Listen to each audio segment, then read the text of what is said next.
ललित जी, सबसे पहले आप अपनी ट्रेडिंग जर्नी आपने कैसे शुरू करी और आप इस फील्ड में कैसे आए? और क्या यही आपकी मेन सोर्स ऑफ इनकम है या साइड इनकम आपके और कुछ भी है? कोविड के टाइम पर 3-4 महीने से फ्री हो गए थे। कुछ लोग कॉफ़ी पी रहे थे, कुछ लोग कुछ बना रहे थे। मैंने उस टाइम डीमैट अकाउंट अपना खुलवाया था। वहीं से मेरी जर्नी शुरू हुई थी। तो ये जर्नी आपकी कैसी रही और क्या रिस्क टू रिवॉर्ड फॉलो करते हैं और क्या कुछ फॉलो करते हैं या क्या देख के बेचते हैं, चार्ट देखते हैं? सर काम पाँचों दिन करते हैं। फ्राइडे को बहुत कम करते हैं। मंडे और वेडनेसडे थोड़ा ज़्यादा करते हैं और ट्यूसडे थर्सडे तो इंट्राडे ट्रेड करते हैं या स्विंग ट्रेड करते हैं?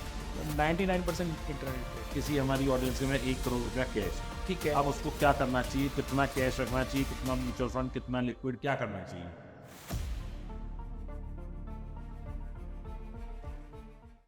नमस्कार दोस्तों, स्वागत है एक नए एपिसोड डीप टॉक्स में। दोस्तों, जैसा कि आप जानते हैं कि हम यहाँ पे बातें करते हैं, बातें गहराइयों की, बातें पैसों की, क्योंकि यहाँ पे सारा गेम ही पैसे के इर्द गिर्द घूमता है।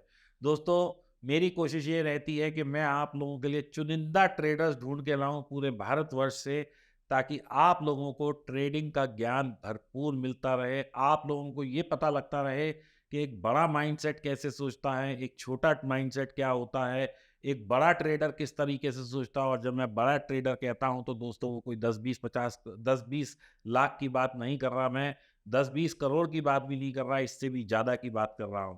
आज हमारे बीच में मौजूद हैं ललित जैन जी, जो ऑलमोस्ट 30 करोड़ के आसपास का फंड कर रहे हैं अपना खुद का मैनेज, और दोस्तों एक प्रॉफिटेबल ट्रेडर भी हैं, ऑप्शन सेलिंग करते हैं। ड्रॉडाउन इनका सबसे बड़ी बात जो है, जो मेरे को आकर्षित किया इन्हें यहाँ बुलाने के लिए, कि 2 से 3% या बहुत ज़्यादा हुआ तो 4% से ज़्यादा ये किसी भी ट्रेड में लॉस नहीं लेते हैं। इनसे बहुत कुछ सीखने को मिलेगा। दोस्तों, बस आपको करना क्या है, ये चैनल को सब्सक्राइब कर लीजिए और इस पॉडकास्ट को अपने दोस्तों के साथ शेयर भी कर दीजिए, क्योंकि असीमित ज्ञान और असीमित क्षमताओं के साथ आज हम ललित भाई से बात करने वाले हैं, ये समझने वाले हैं। और दोस्तों, इनकी पहली कंडीशन यहाँ बुलाने की ये है कि ये अपनी स्ट्रैटेजी, 2 स्ट्रैटेजी भी आप लोगों के साथ शेयर करने वाले हैं।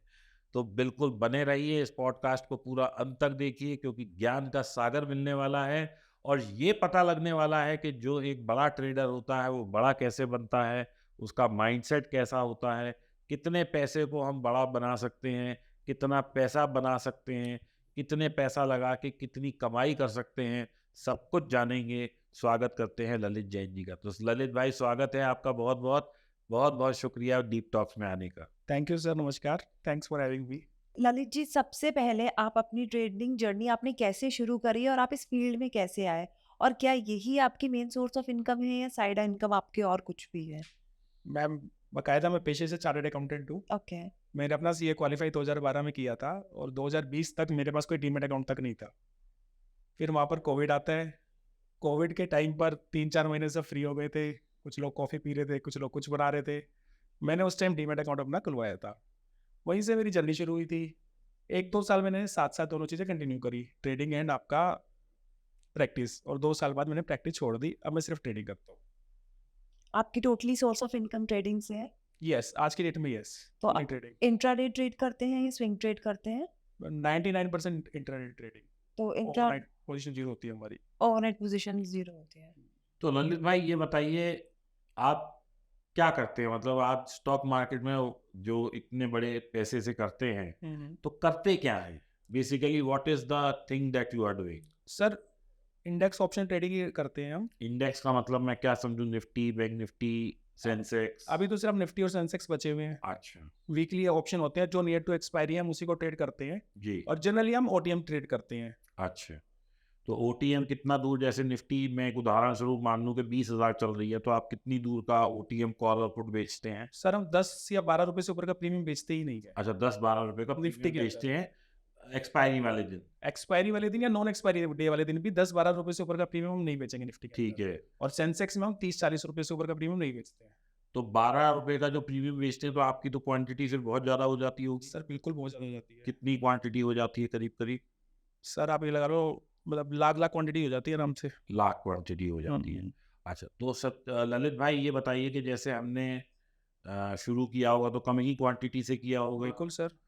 तो ये जर्नी आपकी कैसी रही और क्या रिस्क टू रिवॉर्ड फॉलो करते हैं और क्या कुछ फॉलो करते हैं या क्या देख के बेचते हैं? चार्ट देखते हैं, स्ट्रेटजी देखते हैं, या बस आए और 12-12 वाला बेच दिया और उस पे कोई स्टॉप लॉस लगा दिया और फिर उसे मैनेज किया? क्या करते हैं? मतलब थोड़ा-सा बताइए प्लीज़ हमारी ऑडियंस को, ताकि कुछ सीखने को मिले और ये पता लगे कि एक्चुअल बड़ी ट्रेडिंग होती कैसे है? सर जर्नी देखो ऐसा है, कोविड का टाइम था। उस टाइम मेरा एक दोस्त था, उसने ऑप्शन बाइंग का एक कोर्स किया था। तो मैं उसके पास गया एक दिन मिलने के लिए। उसने कहा यार ये बहुत अच्छा सेटअप है। रिलायंस उस टाइम 1800 रुपये का होता था कि 1200 की कॉल खरीदो 10 रुपये की, रिलायंस बढ़ जाएगा 1300 हो जाएगा और 10 की कॉल 100 की हो जाएगी। मुझे ये बात बिल्कुल समझ ही नहीं आई उसकी। मैंने कहा इसकी तो प्रोबेबिलिटी ही बहुत कम है 10 रुपये को 100 रुपये होने में, और इसके उल्टा जीरो होने की प्रोबेबिलिटी ज़्यादा है। तो मैंने उसको कहा क्यों ना सेलिंग करी जाए। तो ही वॉज लाइक कि यार उसमें ना पैसा नहीं बनेगा, रिटर्न बहुत कम आएगा। मैंने कितना कम आएगा? कह रहा महीने का 3-4% आ जाएगा। मैंने कहा यार 3-4% तो कम होता नहीं है, क्योंकि मैं तो 8 साल से दुनिया भर की बैलेंस शीटें चेक कर रहा हूँ, दुनिया भर की बैलेंस शीटों का ऑडिट कर रहा था, और किसी भी क्लाइंट का बिजनेस का रिटर्न नहीं है सर 25-30% से ऊपर। तो 40% 50% बिजनेस जिसमें स्केलेबिलिटी हो वो तो बहुत ही बढ़िया है। तो मैंने उसको कहा चल यार आप ऑप्शन बाइंग करो, मैं ऑप्शन सेलिंग स्टार्ट करता हूँ। तो वहाँ से मेरी जर्नी स्टार्ट हुई थी। मैंने अपना जो फर्स्ट ट्रेड किया था सितंबर 2020 में किया था। 10 लाख रुपए का मैंने डीमैट अकाउंट खोला था, जिसमें 10 लाख रुपए डाले थे, और 10 लाख रुपए से मैंने अपना काम स्टार्ट किया था। स्टार्टिंग के 1-1.5 साल में सिर्फ और सिर्फ स्टॉक ऑप्शन करता था। उस टाइम सर कोविड टाइम ना प्रीमियम बहुत ज़्यादा थे। उस टाइम 10% 5-7 शेयर मैंने चूज़ करे थे। 10% दूर का स्ट्रैंगल बना देता था। 10% दूर की कॉल, 10% दूर की पुट मंथ के स्टार्टिंग में बेच दी, और मंथ के स्टार्ट तक एंड तक वो प्रीमियम गलते रहते थे आराम से। कभी कभार अगर मार्केट ने मूवमेंट दी, मेरे कॉल्स ऊपर ही जा रही थी मार्केट, मेरी कॉल पे रिस्क आता था तो मैं कॉल दूर कर लेता था, पुट को ऊपर लाता रहता था। इस तरीके से मेरा महीने का आराम से उस टाइम 7-8% बनना शुरू हो गया था। अगर मैं सही समझ पा रहा हूँ तो जैसे आपने, हम कोई भी एक एक्स स्टॉक की बात कर लेते हैं, नाम नहीं लेते, 1000 रुपए का वो स्टॉक है, तो आपने 1100 की कॉल बेच ली और 900 की पुट बेच ली। मैं राइट सही समझ पा रहा हूँ? राइट। अब मान लीजिए ये बिकी 50-50 रुपए की या 10-10 रुपए की, वॉट एवर। ठीक है। अब मान लीजिए बाजार 1000 से 1100 की तरफ बढ़ गया, या 1100 ही आ गया, या 1050 आ गया, 50 रुपए बढ़ गया, तो पुट कॉल में मतलब मोस्टली लॉस ही हो रहा होगा। कॉल में लॉस तो अगर आपने 10 की लिए तो आप इसमें कितना लॉस लेते थे? कितना परसेंटेज लॉस होता था आपका? सर 60% से ऊपर लॉस में कभी नहीं लेता था। मतलब 10 वाली चीज 16 की हो जाए तो आप उसे काट देंगे। 16 की होगी तो काट के मैं फिर फर्दर 6 रुपए की नई कॉल बेच देता था। तो 16 की करके उधर, मतलब क्योंकि आपका 6 का इधर लॉस हुआ है तो आप 6 का लॉस उधर से रिकवर करने की कोशिश Yes. करते थे, और जो पुट थी वो कहाँ गई? पुट मान लो उस टाइम मेरी 3-4 रुपए की रह जाएगी, हाँ जी। तो फुट फर्दर मैं 10 रुपए की दोबारा बेच देता था। अच्छा, तो मतलब आपने एक तरह से क्या किया कि जैसे यहाँ बाजार खड़ा है, आपने पहले ये बेचे, अब आपने उठा के ये वाला बेच दिया। मैं सही समझ पा रहा हूँ? तो और दोस्तों आप समझ लीजिए, इसको हम बोलते हैं रोलिंग ट्रायंगल। जब हमारा एक साइड लॉस में आ जाता है तो हम दोनों पोजीशन को काट के इसको ऐसे आगे बढ़ा देते हैं। राइट एम आई राइट? Right sir. चलिए, तो आप ये कर रहे थे, फिर उसके बाद? तो सर 10 लाख रुपए स्टार्टिंग में डाले थे, 3-4 महीने बाद मैंने 20 लाख रुपए और डाले। तो पहले 6 महीने के बाद जो मेरा रिजल्ट आया मार्च का, डेट वाज वेरी गुड और एनकरेजिंग। मतलब मेरे को 6 महीने में 18-20 लाख का प्रॉफिट था।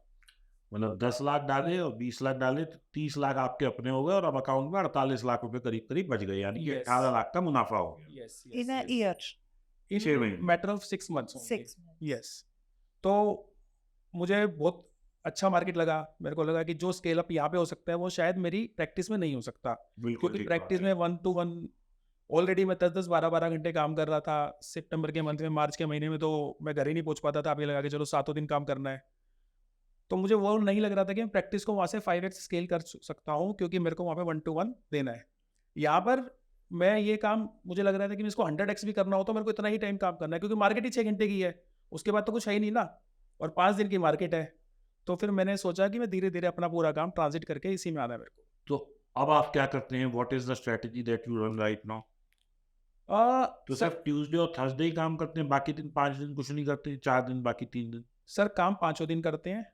फ्राइडे को बहुत कम करते हैं, मंडे और वेडनेसडे थोड़ा ज़्यादा करते हैं, और ट्यूसडे थर्सडे तो पूरा लगे रहते हैं, 3:30 तक रुकते नहीं हैं। फुल दिन। यस। अच्छा, अब हम सबसे पहले आते हैं मंडे से। मंडे को आप क्या स्ट्रेटजी करते हैं? क्योंकि आप इंट्राडे करते हैं तो हम मंडे से फ्राइडे तक की सारी स्ट्रेटजी लोगों के साथ डिस्कस कर लेते हैं, ठीक है सर। और मैं इसको लिख के भी डाल दूंगा, यहाँ लोगों को नजर भी आएगा, और मैं एक्सप्लेन भी करता जाऊंगा थोड़ा इजी में। आप बताइए कि आप मंडे को क्या करते हैं? सर देखो स्ट्रेटेजी जो है हमारा मेन काम है रिस्क मैनेज करने का। ठीक है। हम एक फिलोसफी बिलीव करते हैं कि अगर हम लॉस ज़्यादा नहीं करेंगे ना तो इस मार्केट से प्रॉफिट तो हम कमा ही लेंगे। ठीक है। हमारे रोज के लॉस फिक्स हैं, प्रॉफिट हमारा कोई फिक्स नहीं है। जिस मोमेंट में हमें वो लॉस हो गया उस मोमेंट में चाहे वो 9:15 बजे मार्केट खुलती है आपकी 9:20 पे हो जाए, 9:30 बजे हो जाए, 12 बजे हो जाए, 2 बजे हो जाए, हम मार्केट को उस दिन के लिए हाथ जोड़ देते हैं। पहला ट्रेड आप कितने बजे लेते हैं? पहला ट्रेड हम मोटा मोटा 9:20 से पहले ले लेते हैं सर। 9:20 से पहले ले लेते हैं। ले लेते हैं पहला ट्रेड। तो उसमें क्या करते हैं मंडे के दिन? मंडे के दिन सर हम बेसिकली डायरेक्शन ट्रेड करते हैं। जो भी हम 10-12 रुपए का प्रीमियम मैंने आपको बताया बेच रहे हैं, वो हम दोनों साइड का कभी नहीं बेचते हैं। हम अच्छा। आइदर कॉल और आइदर पुट। तो ये कैसे आइडेंटिफाई होता है कि कौन सा बेचना है? सर इसके 4-5 मीटर पैरामीटर हैं हमारे। प्लीज बता दीजिए क्या मतलब है। सर ओआई चेक कर लेते हैं, उसके अलावा मार्केट का ट्रेंड क्या चल रहा है वो चेक कर लेते हैं, थोड़ा सपोर्ट रेजिस्टेंस चेक कर लेते हैं, डाउ क्या चल रहा है उसको भी देखते हैं। उन सबको मिला जुला के हम एक डिसीजन लेते हैं कि हम मार्केट में बुलिश है या बियरिश है। तो अगर आप बियरिश हैं तो कॉल बेचते हैं, बुलिश है तो पुट बेचते हैं। लेकिन राइट। ओआई तो कहते हैं 9 मिनट में जनरेट होती है, तो वो कैसे वर्क कर जाती है बट उस टाइम? ठीक है वो कर जाती है क्योंकि हम तो सब वो राउंड फिगर पे देखते हैं ओआई कहाँ पर ज़्यादा है, उसके बेस पे हम डिसाइड ले रहे हैं। OI is not only factor, उसके अलावा 4 चीज़ें हो रहे हैं ना हमारे देखने के लिए। ओके। चलिए, अब आपने पहले कॉल बेच ली 12 रुपए की, 12 या रुपए की पुट कॉल रुपए बेच ली 12 रुपए की, हाँ जी। और उसमें वही 16 का एसएल डाल दिया आपने, या कितना एसएल डालते हैं मंडे के दिन? मंडे के दिन सर, मंडे के दिन हम जब फर्स्ट कॉल बेचेंगे ना, हमारा कोई एसएल नहीं होता। अच्छा। हमारा पोर्टफोलियो एसएल होता है जो कि मंडे को हम लोग बना के चलते हैं 0.5% का। और जो हम वी विल मेक श्योर कि हम 4 से 5 एंट्री कर पाए। तो हम 12 रुपए पे कॉल बेचेंगे तो हमारी जो एंट्री होगी वो 10 या 20% ही होगी हमारे टोटल पोर्टफोलियो की। अच्छा, मतलब अगर आपने 100 लॉट बेचने हैं तो आप 20 लॉट 12 रुपए की कॉल सुबह मोटा-मोटा, yes. 9:20 से पहले बेच लेंगे। Yes yes, understanding the trend. Understanding the trend. बिल्कुल सही। अब या तो वो हमारे फेवर में जाएगा ये ऑपोजिट जाएगा। या अपोजिट में जाएगा। अगर वो हमारे अपोजिट में जाता है तो हम उसमें आगे नहीं बढ़ते हैं, और अगर हमारे फेवर में वो जाता है, मान लो वो कॉल 12 वाली 10 की हो जाएगी, तो हम वहाँ पे और क्वांटिटी लगाएंगे 10 पे ही। 10 पे ही। ठीक है। मान लो उसके बाद वो और फेवर में जाती है, वो 8 की होती है, तो हम और क्वांटिटी एक्स्ट्रा के ऊपर जो उस टाइम 10-12 की चल रही होगी उसको बेचना शुरू कर देंगे। इस पे पूरा निकल जाएंगे।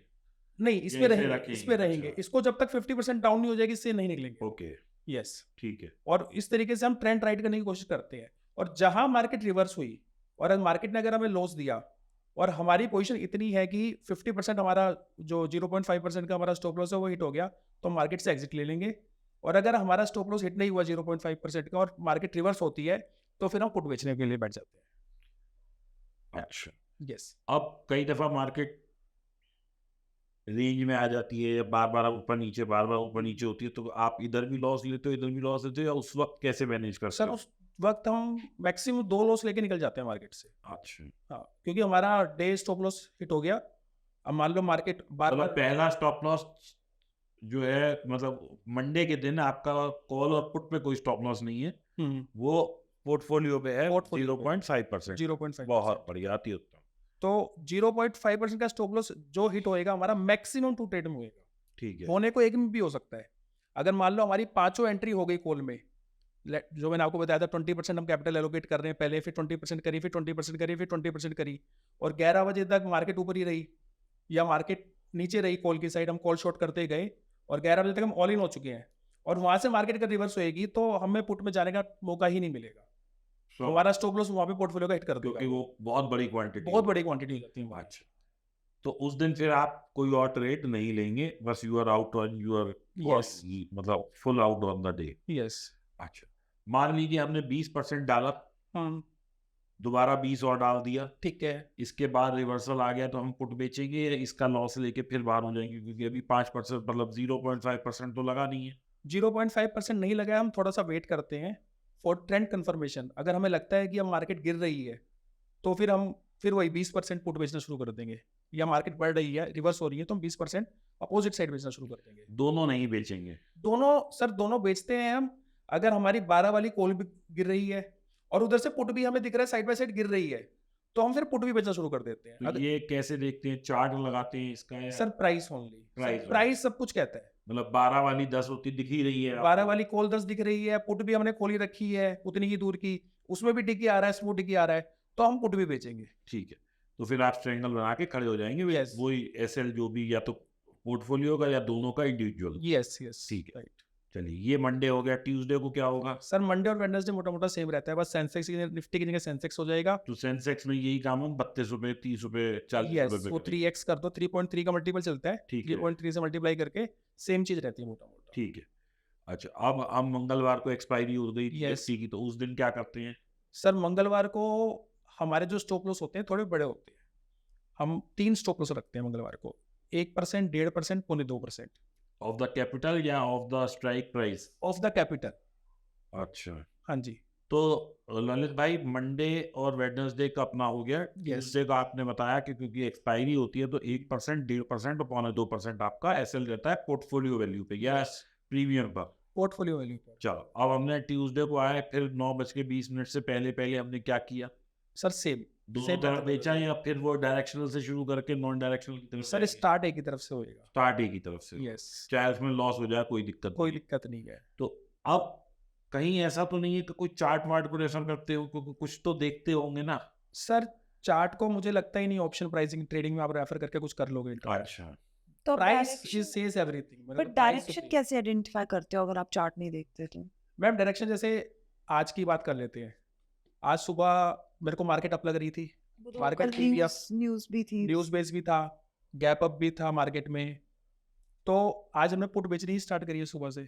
और वो बहुत अच्छा प्रॉफिट दे गई होगी, आज तो मार्केट अच्छी बढ़ी है।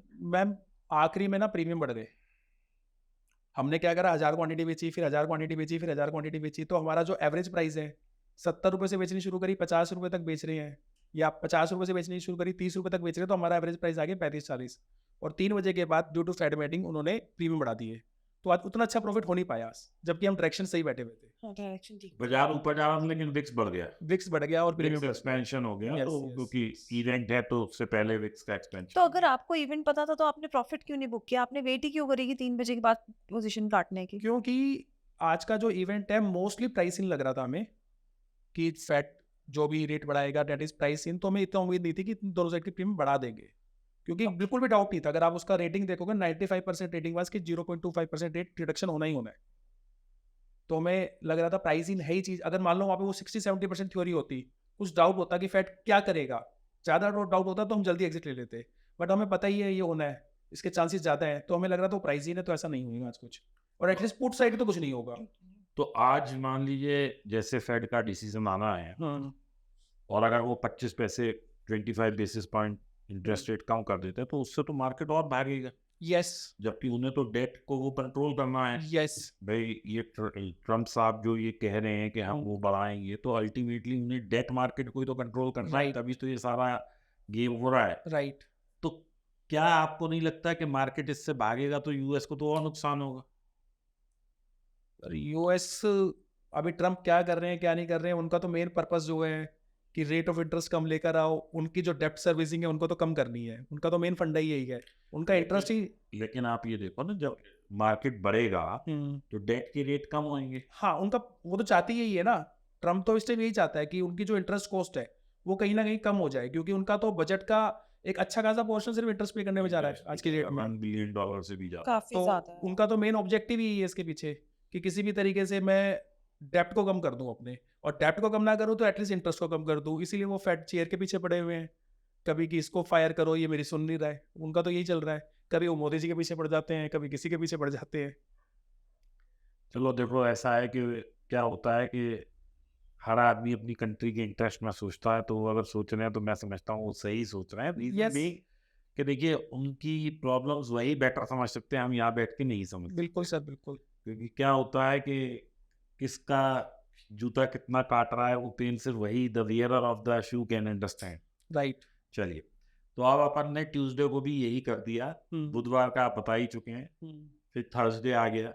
Tuesday and Thursday again same sir, Tuesday Thursday हमारे जो स्टॉप लॉस है वो सेम है, हमारे टारगेट्स तो होते ही नहीं खैर, और मंडे और वेडनेसडे के हमारे स्टॉप लॉस सेम रहते हैं, मतलब हम स्टॉप लॉस ट्रेड करते हैं, हम अपने रिस्क को ट्रेड करते हैं, ना कि हम अपने टारगेट को ट्रेड करते हैं। अच्छा, चलिए ये तो आपने 0.5% मतलब 0.05% गुना वो लॉस तो आपने फिक्स कर दिया मंगलवार के दिन और थर्सडे के सॉरी सोमवार मंडे और बुधवार। यस अब कितना प्रॉफिट स्क्रीन पे दिखाई देगा तो ललित भाई जो है उस स्क्रीन को बंद कर देंगे? सर ये आज तक नहीं करा मैंने अपने 5 साल के करियर में, स्क्रीन बंद नहीं करी प्रॉफिट देख के। वो कटेगा तो वो 3:15 बजे ही कटेगा, नहीं तो अपना जो है वो होता बिल्कुल रहेगा। सर, हम तो घर तक जाएँगे, लास्ट तक जाएँगे, हर एक पैसा जो भी टेबल पे अवेलेबल है, हम वो लेने की कोशिश करेंगे। कितने बजे पोजीशन काटते हैं? सर एक्सपायरी वाले दिन तो पोज़ीशन स्क्वायर ऑफ होती होती नहीं है, हम 5 पैसे पे छोड़ देते हैं। छोड़ देते हैं बिल्कुल। अच्छा, हुँ। ठीक है। तो आप एक बात बताइए, हमारी ऑडियंस है उसमें छोटे ट्रेडर भी होंगे, बड़े भी होंगे, 1 करोड़ हो सकता है आपकी जितनी कैपिटल वाले ना हो। हुँ। तो छोटे ट्रेडर को क्या करना चाहिए, और ये जो आप सब तंत्र करते रहते हैं इसमें महीने का कितना बन जाता है आज की तारीख में, जब विक्स बहुत स्क्वीज हो चुका है और बार बार ये जे स्ट्रीट भी हो रहा है और स्पाइक्स भी आ रहे हैं, तो आजकल कितने परसेंट मुनाफा बन जाता है? सर महीने का 2.5 से 3% तो आराम से बन रहा है, उसमें अभी भी तो कोई तकलीफ नहीं आ रही है। अच्छा। तकलीफ किनको आ रही है, जो इतना शोर हो रहा है, वो हो रहा है एल्गो की वजह से। एल्गो बड़े प्रीडिटरमाइन हो गए हैं, लोग 2-2 साल से बैक टेस्टिंग करके वही एल्गो चलाए जा रहे हैं। जो चीज़ 2 साल पहले रिजल्ट दे रही थी, वो आज भी कैसे रिजल्ट दे देगी? कैसे? अगर हर बंदा ही सेम चीज़ कर रहा है तो रिजल्ट नहीं देगा। You need to be very, very dynamic in this market. अगर आप 2 महीने पहले देखोगे ना, तो 2 महीने पहले हर दूसरे दिन एक इवेंट हो रहा था मार्केट में, दोनों साइड के प्रीमियम बढ़ने शुरू होते थे और उसके बाद कॉल और पुट दोनों में अच्छे खासे ऐसे लगते थे। हमने एक बार देखा, दूसरी बार देखा, तीसरी बार देखा। जब तीसरी बार हमने देखा ऐसा हुआ है, तो हमने अपना सिस्टम ही चेंज कर दिया ट्रेडिंग का कि जैसे ही प्रीमियम बढ़ने शुरू होंगे तब बेचना। इंट्राडे में, तो हम वहाँ पे पोजीशन ही काट देते थे without stop loss, without anything. और जब तक प्रीमियम अपने लो से नहीं नीचे आता था, तब हम दोबारा एंट्री नहीं करते थे। तो अब ये एल्गो को पता ही नहीं वाली बात। जो बंदा 2 साल पुराना एल्गो चला रहा है या 3 साल से बैक टेस्ट करके एल्गो चला रहा है, उसको तो पता ही नहीं वाली बात। वो तो वहाँ बैठा रहता था एल्गो में और उसको वहाँ पे ज़्यादा लॉस लग जाता था। हम उस टाइम अपने आप बच जाते थे। मुझे ध्यान है शायद 2018 या 19 की बात है, आप निशांत को जानते होंगे। हाँ, निशांत जी को जानता हूँ मैं। तो निशांत और हम एक ही कोवर्किंग बैठ के ट्रेड किया करते हैं, हम दोनों ने काम साथ ही सीखा है। जी। मैं और निशांत और 3-4 और लोग, मन्नू जैन, हुँ, हम सारे एक ही टेबल पे बैठा करते थे। ठीक है। तो उन दिनों एक नई स्ट्रेटेजी आई थी 9-20 वाली, हाँ, 920 स्टैंडर्ड 920 स्ट्रेडल। राइट। तो स्ट्रेडल बेच दो, 20-20 का वो लगा दो एसएल। और जब हमने उसका बैक टेस्ट किया 1 साल, 2 साल, 3 साल, भर भर के मुनाफा, बोरिया भर के मुनाफा आया। राइट। और वो स्ट्रैटेजी 1-2 साल चली भी बहुत, ऐसा मैं नहीं कहूँगा, क्योंकि प्रीमियम 80 तक पहुंच गए थे, विक्स तो बहुत पैसा मिला लोगों को। 20% इधर लगा दो, 20% लो, जो ट्रेंड बन जाए अपना लास्ट तक खा लो। फिर उसमें कुछ लोगों ने कहा जी कॉस्ट पे एसएल लगा लो, फिर उसमें कहा जी एक तरफ का वो कट जाए तो री एंट्री कर लो, मतलब उसके कई सारे वेरिएशंस आ गए वेरिएशंस आ गए 920 के। बिल्कुल। फिर एक ये वेरिएशन भी आ गया कि 920 पे भी यही करो, 930 पे भी यही करो, 935 पे, मतलब हर हाँ, 10 स्प्रेड मिनट कर में, दो उसको 10 मिनट हर में। 10-10 मिनट में करते रहो, 26 बार स्ट्रेडल यस, बेच लो, 15-15 यस। मिनट में बेचते रहो। मतलब उसके इतने वेरिएशन आए, इतने बहुत बहुत पैसा बनाया लोगों ने, ऐसा नहीं है नहीं बनाया, हमने भी बहुत करा। एल्गो आता था उस वक्त, वो उससे कर लेते थे और वो होता रहता था, अपना पूरा दिन बैठो, लाख 2 लाख बाजार छोड़ ही जाता था। राइट। तो अब तो ललित भाई ये सब स्ट्रेटेजी चलती नहीं है, क्योंकि अब इसमें क्या है कि दुनिया घुस गई, तो अब ये काम करती ही नहीं है। बैक टेस्ट करके देखो तो 2 साल में पैसा बना भी नहीं है। अब ये बताइए कि जैसे ये ऑप्शन का सिस्टम खत्म करने जा रही है, वाइट पेपर, कंसल्टेशन पेपर कल भी आया है, अब मंथली रह जाएंगे, तो उस टाइम में क्या स्ट्रेटजी चलेगी? क्या मंथली में भी ये चलेगा या कुछ और करेंगे, या क्या करना चाहिए? सर देखिए, मैंने तो अपने करियर के फर्स्ट मतलब अराउंड 9 टू 10 मंथ्स सिर्फ स्टॉक ऑप्शन करे मंथली, और उसमें भी अच्छा खासा पैसा बनता था। अच्छा खासा पैसे की मेरी डेफिनेशन 2%, 2.5%, 3% ही है, जो कि बहुत अच्छा मानता हूँ मैं। और अगर 3% को भी कोई अच्छा नहीं मानता ना, 3% का मतलब है 36% साल का। यस। अगर 36% पे भी तृप्ति नहीं है तो 100 पे भी नहीं हो और सकती। 36% का मतलब ये है कि आप 30x कर लोगे अपनी बस। कैपिटल 10 साल के अंदर। बिल्कुल। इतना तो म्यूचुअल फंड नहीं दे रहा, अगर देखा जाए तो हाँ। उनका भी 12 से ना म्यूचुअल 18%। फंड दे रहा है, और ना मैं कोई तो और कहता हूँ बिजनेस जी, दे रहा है। दुनिया का सबसे बड़ा ट्रेडर वॉरेन बफेट, भाई उसकी देख लो ना 10 साल की सीएजीआर क्या है, बिल्कुल 20 सर। साल का सीएजीआर देख लो, 20% से कम है उनका। और ये 36% कमाने के लिए आपको म्यूचुअल फंड का रिटर्न भी छोड़ने की जरूरत थोड़ा ना है। आप तो म्यूचुअल फंड खरीदो, उसको प्लेज करके ट्रेड करो आराम से, बस। वो तो मिल ही रहा है ना, वो तो आपने पॉकेट इन कर ही लेकिन लिया। आपको लगता है ये क्वेश्चन में से मैंने लिखा भी हुआ था कि म्यूचुअल फंड्स प्लेज करके ऑप्शन सेलिंग करनी चाहिए, मैम हम तो ये कर रहे हैं, बिल्कुल करनी चाहिए। तो उसकी कॉस्ट कितनी आती है? किस चीज की? म्यूचुअल फंड अगर आपने प्लेज करे तो चलो मैं आपसे एक दूसरा सवाल देता जी। हूँ कि किसी हमारी ऑडियंस के में 1 करोड़ रुपया कैश है। ठीक है। अब उसको क्या करना चाहिए? कितना कैश रखना चाहिए? कितना म्यूचुअल फंड? कितना लिक्विड? क्या करना चाहिए? सर जो हम करते हैं मैं आपके साथ वो शेयर कर और देता हूँ। कौन सा म्यूचुअल फंड आप करते हो? सर हम सिर्फ ईटीएफ करते हैं, ईटीएफ ले लिया। इंडेक्स बेस ईटीएफ करते हैं। तो मतलब आप आए, आपने निफ्टी का ईटीएफ कोई भी खरीद लिया, निफ्टी 20 या कोटेक का या एसबीआई का, कई सारे हैं वो तो। एक मिड कैप का उठाते हैं हम, एक स्मॉल कैप का, एक लार्ज कैप का। तीनों उठा लिए। तीनों फंड में इक्वल इक्वल पैसा डाइवर्ट करके 50% पैसा हम वहाँ पार्क कर देते हैं, 25 to 30% पैसा हम गोल्ड में पार्क कर देते हैं। गोल्ड कैसे लेते हैं? गोल्ड अभी तो एसजीबी ले रखे हैं सर, एसजीबी सोवरेन अभी गोल्ड आने वाले बॉन्ड। 4-5 साल तो वो है ही, वो हमारे ग्रुप में मनीष, डॉक्टर मनीष है, वो उसके एक्सपर्ट है भाई। वो उन्होंने एक्सपर्ट है। उन्होंने जितना ले रखा है वो मेरे को भी वही गाइड करते रहते हैं कि ये वाला ले लो, ये वाला ले लो, ये कर लो। अमेजिंग पर्सन यार भाई। 156% रिटर्न अभी ईटी में मैंने देखा हाँ था बिल्कुल उसमें। बिल्कुल, बहुत अभी अच्छा पढ़ा है return मैंने, है। कल परसों ही पढ़ा है इसको। बहुत जबरदस्त रिटर्न है उसके अंदर, मतलब 50% इक्विटी के अंदर, 30% हम गोल्ड के अंदर, और 20% इनटू डेट सिक्योरिटीज, और 5-1% कैश, मतलब 15% डेट सिक्योरिटीज। नेट सिक्योरिटीज क्या होती हैं? जीसेक आते हैं हाँ गवर्नमेंट टी के। सेक, वो भी डॉक्टर मनीष। हाँ, तो इस तरीके से 50-50 का रेशो मेंटेन रहता है, जिस वजह से जो आप शायद कॉस्ट कह रहे थे, इंटरेस्ट कॉस्ट वगैरह, वो नहीं लगती है हमारी। नहीं तो मैंने अभी एक तो आर्टिकल अगर पढ़ा था, आपने 12% 1 के करीब लगता है नहीं म्यूचुअल मैम, फंड नहीं प्लेज लगता है। करना। अगर आपने 1 करोड़ का ये लिया तो इसमें कैश वाला कौन सा कंसिडर होता है? डेट डेट वाले जो है। एसजीबी भी कैश में कंसिडर होता है आपका। अच्छा, वो भी कैश ही कंसिडर Yes, होता है। और yes. लिक्विड भी, लिक्विड नहीं लेते आप? लिक्विड बीस नहीं लेते हम, मतलब लिक्विड में कोई नहीं रखते? लिक्विड 5% कैश भी नहीं रखते? नहीं, 5% कैश तो रखते अच्छा, हैं, 5% day to day cash margin को रखते हैं, मेंटेन ठीक। करने के लिए 5% अब 1 करोड़ रुपए का आपका ये समाधान हो गया पूरा।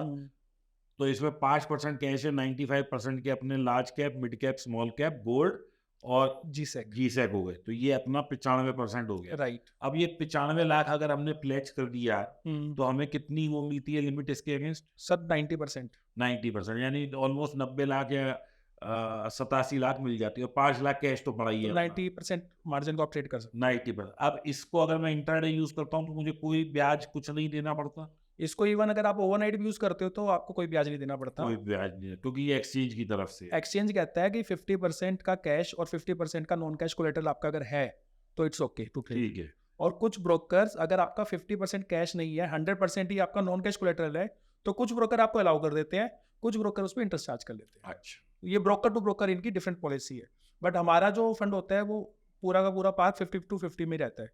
ओके। उससे क्या होता है सर, जब मार्केट गिरती है ना, आपको नुकसान नहीं होता। अभी जैसे मार्केट अभी तो चलो 2-4 दिन से अच्छी चल रही है, बट अगर आप 5-7-10 दिन, 15 दिन, 1 महीना बैक जाएंगे तो पिछला 1 साल तो बिल्कुल मार्केट नीचे रही है। लोगों को पोर्टफोलियो 10-10, 20-20% नीचे है, बट हमारा पोर्टफोलियो ड्यू टू गोल्ड, हमारी गोल्ड की 25-30% पार्किंग थी और गोल्ड भागे जा रहा है, तो हमारा पोर्टफोलियो बिल्कुल ऑल टाइम हाई पे चल रहा था। इस वजह से हमने पिछले 1 साल से अपने इक्विटी पोर्टफोलियो में कोई ड्रॉ डाउन नहीं देखा। तो दोस्तों समझने वाली बात क्या है, आज का जो मैं टेक अवे कहूँ वो क्या है कि अगर आपके पास 10 लाख हैं, 20 लाख हैं, 50 लाख हैं, 1 करोड़ है, वॉट एवर, या इवन 1 लाख हैं, तो आपको क्या करना है? अगर आप ऑप्शन सेलिंग करना चाहते हैं तो बहुत ज्ञान की बात है कि उसमें आप देखिए इन्होंने क्या किया और इनकी रिटर्न कैसे ऑप्टिमाइज हुई, इसको मैं आप लोगों को समझा देता हूँ। इन्होंने अपना पैसा large cap, mid cap, small cap के ईटीएफ ले लिए, यानी कि एक्सचेंज ट्रेडेड फंड हो गया, उसमें लगा दिया। उसके बाद 50% पैसे में से इन्होंने गवर्नमेंट सिक्योरिटीज और गोल्ड ले लिया, यानी 50% इक्विटी, 50% सरकारी और 5% इन्होंने कैश रख दिया।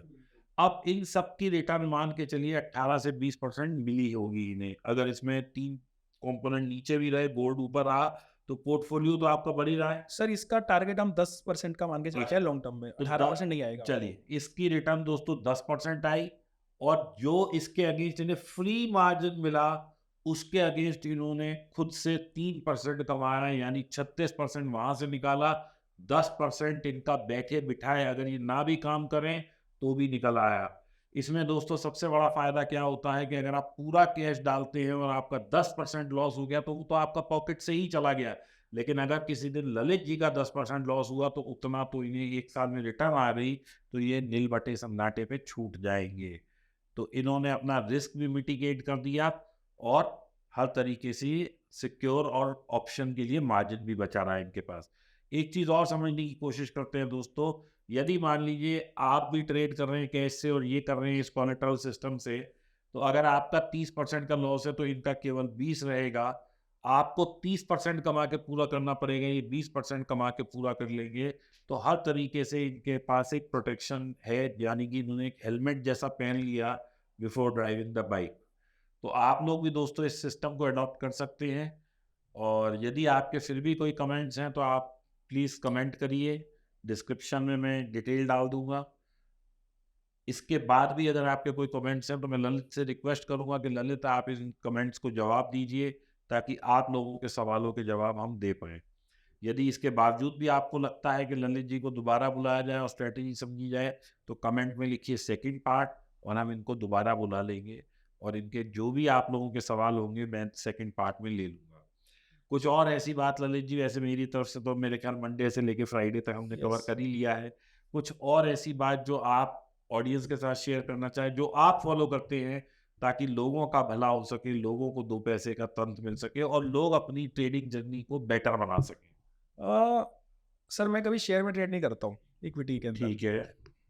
क्योंकि मेरे को लगता है कि किसी भी इंसान को अगर ऑप्शन सेलिंग करनी है और वो कॉन्फिडेंट है कि वो साल का 25 से 30% बना सकता है, तो उसको शेयर तो लेने ही नहीं चाहिए। बिल्कुल। क्योंकि अगर वो शेयर लेगा तो मोटा मोटा शेयर्स पे अगर आप ओवरऑल चेक करोगे मिड कैप, स्मॉल कैप और लार्ज कैप में 55 to 60% उसको मार्जिन ट्रेड करने के लिए मिलता है। ETF के अंदर हमें 90% मिल जाता है, तो हमें कहीं ना कहीं 30% मार्जिन एक्स्ट्रा मिल रहा है। अगर हम साल का 30% भी कमाते हैं तो 30% पे 30% इज 9%। और सर बड़े से बड़े जितने भी आजकल इन्वेस्टर हुए हैं आज तक, आप किसी का भी उठा लीजिए, 20 साल के 25 साल के लॉन्ग टर्म के पीरियड में किसी ने भी इंडेक्स को 9-10% से तो आई थिंक बीट नहीं करा होगा आज तक। तो अगर एनर्जी जो अपनी है वो बेसिकली मैं चाहता हूँ कि अगर आपको ऑप्शन सेलिंग करनी है तो सिर्फ ETF में पैसा लगाओ, सब कुछ भूल जाओ, शेयर्स की तरफ दिमाग मत लगाओ और अपना ऑप्शन सेलिंग को अपना ठीक करते हैं। दोस्तों ये 9% का बीट का क्या मतलब है, मैं वो भी समझा देता हूँ कि अगर आपने निफ्टी या इंडेक्स में वो किया तो वो तो आपका बढ़ ही रहा है। जो ऑप्शन सेल करके आपने एक वो ज़्यादा पैसा कमाया, उससे आपको ज़्यादा मिल रहा है। सेकेंडली, यदि मान लीजिए आप किसी भी कंपनी का शेयर लेते हैं तो आपको 60-70% तक मार्जिन मिलता है, किसी किसी केस में 80 भी मिल जाता है, लेकिन ETF में 90% मिलता है। तो जो एक्स्ट्रा मार्जिन मिला, जब आप उस पे एक्स्ट्रा कमाते हैं तो ये, because he is a CA, तो ये पूरी कैलकुलेशन वहां तक लगा रहे हैं, लेकिन ultimately you will be getting a better return. आज मैंने इतना डिस्कशन में ये समझा कि कितनी सिंपल तरीके से आप करें, तो ऐसा नहीं है कि हम ऑप्शन सेलिंग को बहुत कंफ्यूज करके चलते हैं, बट आपने एक अपनी कैपिटल को इतने वाइजली यूटिलाइज करके उसको मैक्सिमाइज करके और आपने इतनी अच्छी रिटर्न निकाला है, दैट इज रियली रिमार्केबल। और दोस्तों मैं एक चीज़ और बताना चाहूँगा जो शायद ललित जी कवर करना भूल गए, क्योंकि आज इनका पहला पॉडकास्ट है, तो ये अच्छे ट्रेडर है लेकिन एक अच्छे वक्ता बनने में इन्हें थोड़ा टाइम लगेगा, लेकिन मैं आज गाइड इन्हें भी कर देता हूँ। ये अगली बार कहीं जाएंगे तो ये बात बोलेंगे। आपने 12 की कॉल बेची, 12 की पुट बेची, जो हमने सबसे पहले कहा था कि उठा के ले आए। अगर ये 16 हो गई तो इसमें आपको लग रहा है 6 रुपए का लॉस है, लेकिन लॉस आपका 2 या 3 का होगा, क्योंकि जब आप 12 की ये 16 होगी तो दोस्तों 12 की ये भी तो 8 रह जाएगी, ये भी Right. होगा ना। तो आपका कभी भी ऐसा नहीं होगा कि 6 रुपए का लॉस होगा, क्योंकि आप मुझसे अब अगला सवाल कर सकते हैं कि 10 की चीज़ 16 हो गई तो सर 60% का नुकसान हो गया। जब आप कैलकुलेट करेंगे तो 6 ही रुपए का नुकसान है, और उसमें भी 4 पीछे से कवर हो रहा है, तो 2 या 3 रुपए का नुकसान रह जाता है।